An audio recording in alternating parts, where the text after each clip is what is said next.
ఒక అబ్బాయి మంచి తన మీద తనకున్న నమ్మకంతో ఎగ్జామ్స్ రాశాడు. అందరు తను బాగా చదువుతాడు, మంచి మార్క్స్ తెచ్చుకుంటాడు అనుకున్నారు. కానీ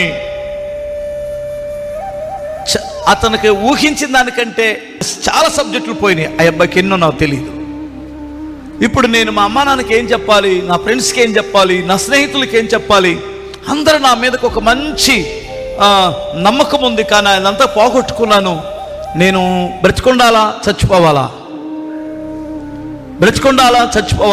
అని ఆలోచిస్తూ ఆ పెన్ను ఒకటి తీసుకొని ఒక పుస్తకం మీద ఇలా పొడుస్తూ ఆలోచిస్తున్నాడు. చీమలు అలా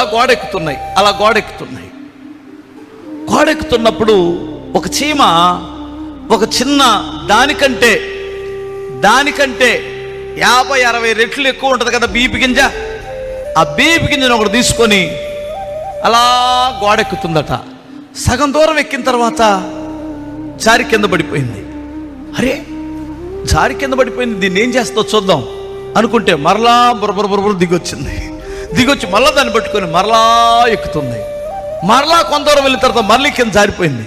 మళ్ళీ 69 సార్లు కింద పడేసిందండి. ఎన్నిసార్లు? హిందీకి చీమ నాకు అర్థం కాదు.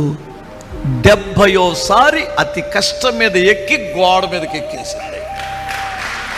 గోడ ఎక్కడం కష్టం, గోడ మీద వెళ్ళిపోవడం తేలిక.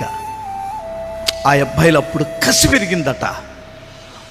ఆఫ్టర్ ఒక చిన్న స్వల్పమైన జీవి, ఒక చిన్న కీటకం 69 సార్లు నిరుత్సాహపడకుండా చేస్తే 70వ అతన్ని గెలిస్తే నేనెందుకు ప్రయత్నం చేయకూడదు? నీ భయం నీ గురిని కోల్పోయేటట్టు చేస్తుంది. నీ భయం నీ నిరుత్సాహపరిచి చేతగాని వాడిని చేస్తుంది.